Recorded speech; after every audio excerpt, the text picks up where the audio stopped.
All right, let's dive headfirst into the incredible world of Chinese mythology. We're going way back to the Han Dynasty for this one. It's a story that's got everything. A powerful celestial guardian, a village absolutely terrified for its life, and a monstrous evil just lurking right beneath the water. But this isn't just your average Monster of the Week story. Not at all. At its heart, it's really about that timeless clash between good and evil, right and wrong. And it's also about that hope, right? That deep down belief that when things get as dark as they can possibly be, a protector will rise up. Okay, so picture this, a small remote village, kind of tucked away deep in the mountains of ancient Sichuan. This place was called Qingshui Village, which literally means clear water village. And for generations, life there was, well, it was good. Simple, peaceful. People farmed, they fished. Their entire world revolved around this beautiful, pristine river that gave their home its name. And then everything changed. Disaster struck, and it struck fast.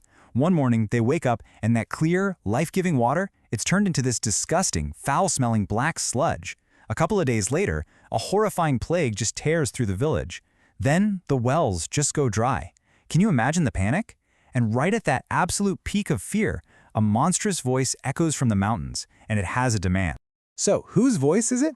Turns out it belongs to a 1,000-year-old evil dragon who's decided their river is now his, and his ultimatum is just monstrous. Sacrifice your children, a boy and a girl, twice a month, or face total annihilation. I mean, what a horrifying, impossible choice. And this, right here, this just captures the absolute crushing despair of that moment.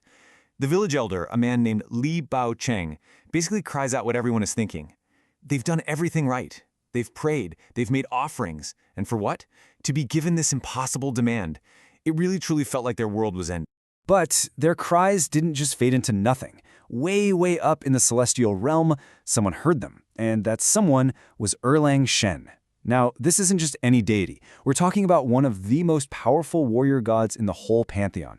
A divine general, a guardian of justice, and he comes with some serious gear. A third eye that sees through all evil, a legendary weapon, and his fiercely loyal sidekick, the sky-howling dog. So how does he even know what's going on? Well, he's on patrol up in the heavens, and suddenly his celestial eye picks something up. It's this thick, black aura of demonic energy, and just this overwhelming feeling of grief, all rising up from the mortal world. It's like a supernatural distress signal that only he could perceive. And his reaction? It is immediate, and he is furious.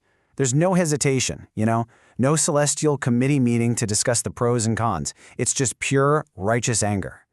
For a protector of humanity like Erlang Shen, a monster treating human life so cheaply, well, that's just not going to fly. So let's go back down to the village. The day of that first horrifying sacrifice has arrived. Just try to imagine the scene. Parents are weeping, the two chosen children are terrified, and the entire community is being forced to do this unthinkable thing just to survive. The tension must have been just unbearable. And right at that moment, just as the children are about to be taken, something happens. A brilliant, golden light just falls from the sky, cutting right through that grim, desperate atmosphere. In an instant, everything shifts from absolute despair to just pure awe. And out of this light steps this magnificent, heroic figure, a general in shining golden armor, holding that famous three-pointed lance. And then you see it, the thing that makes it clear he's no mere mortal. A third vertical eye right on his forehead, just radiating divine authority. And he doesn't just stand there. He makes this incredibly powerful declaration. He uses his mortal name, Yang Jian, and basically claims guardianship over the land, putting a stop to the whole thing. For these villagers, who were weeping just seconds before, this is their God answering their prayers in person. His instructions are super simple, super confident. Basically, go home, lock your doors, I've got this. And then, with his sky-howling dog right beside him, he just strides off, alone, heading straight for the source of all this evil, the Black Dragon Pool. And so the confrontation begins. It's a classic standoff. Erlang Shen bellows this thunderous divine challenge, and the Black Dragon, so arrogant, so dismissive, it just taunts him, calling him a pretty boy. It has absolutely no idea what it's up against. Erlang Shen does not waste time. He immediately opens his celestial eye. A beam of pure golden light shoots out, slices right through the dragon's poisonous fog, and bam, hits it right in the eyes, blinding it. What a perfect first move, totally disorienting the enemy. And in that moment of blindness, his companion makes its move. The sky-howling dog is like a blur of black lightning. It leaps up and sinks its teeth right into the dragon's vital weak point. I mean, talk about incredible teamwork, right? So Erlang Shen follows up, lunging in with his lance for the kill, but sparks fly everywhere. The blow just glances right off. The dragon's scales are as hard as divine iron. And this is a really key moment because it shows us that this isn't some pushover. This monster is a genuinely tough foe, even for a god. So, what do you do when you're a god and your weapon can't break through? Simple. You stop holding back. Erlang Shen unleashes one of his most incredible powers, a divine ability called Fa Tian Shang Di. Basically, it lets him grow to the size of a mountain, multiplying his strength like crazy.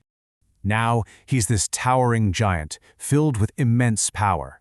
He brings that lance down one final time, and this blow, infused with all his divine might, is absolutely unstoppable.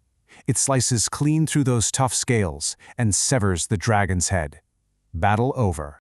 The second that dragon dies, the curse just breaks. Instantly. That foul black water, it turns crystal clear again.